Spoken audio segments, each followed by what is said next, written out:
चार बहुओं का एक पलंग। गांव का एक पुराना घर, जहां जीवन की असली मिठास और खट्टापन हर कोने में बसा हुआ था। उस घर के आंगन में खड़ा था एक पुराना पलंग। ये पलंग जितना पुराना था, उतनी ही पुरानी थी उसकी कहानियां। ये पलंग 4 पीढ़ियों का साक्षी था, लेकिन आज ये 4 बहुओं के जीवन का केंद्र बन गया था। पहली बहू सुमित्रा। सुमित्रा इस घर की सबसे बड़ी बहू थी। शादी के समय वह जिस आत्मविश्वास और उम्मीदों के साथ आई थी, वह धीरे धीरे परिवार की जिम्मेदारियों में कहीं खो गई।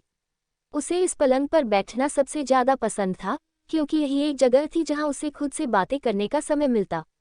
वह पलंग की लकड़ियों को सहलाते हुए अपने मायके के दिनों को याद करती। एक दिन उसने अपने मन की बात पलंग से कही, कितना अच्छा होता अगर मेरी जिंदगी भी तुम्हारी तरह मजबूत होती। दूसरी बहू कमला। कमला दूसरी बहू थी, जो शहर से आई थी। उसे इस पुराने पलंग से हमेशा शिकायत रहती। ये पलंग हरकत करता है, आवाज करता है और सोने में तकलीफ देता है, वह अक्सर बड़बड़ाती। लेकिन इस पलंग पर बैठकर उसने अपने सास ससुर से पहली बार गप्पे मारी थी। यही पलंग था जिसने उसे धीरे धीरे इस परिवार का हिस्सा बनने में मदद की। तीसरी बहू राधा। राधा सबसे चुलबुली और मनमौजी बहू थी। उसे यह पलंग इसलिए पसंद था क्योंकि यहाँ बैठकर वह बच्चों को कहानियां सुनाया करती। इस पलंग की हर दरार में एक कहानी छिपी है, वह कहा करती। बच्चों को सोने के लिए यही पलंग सबसे प्यारा था, लेकिन राधा के लिए ये पलंग उसकी अपनी एक दुनिया थी। चौथी बहू गीता। गीता सबसे छोटी बहू थी, जो नई नई शादी करके आई थी। उसे इस पलंग के साथ अपना रिश्ता बनाना बाकी था।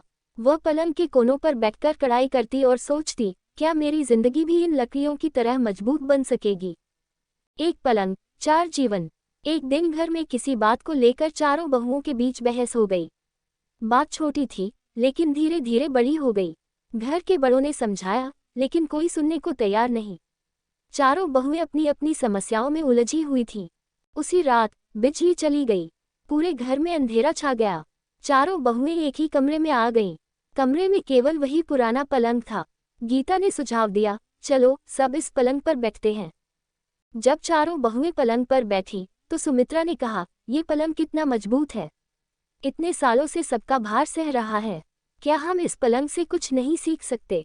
कमला ने उसकी बात पर सहमति जताई, सच में, ये पलंग हमारी लड़ाई से भी ज्यादा पुराना है।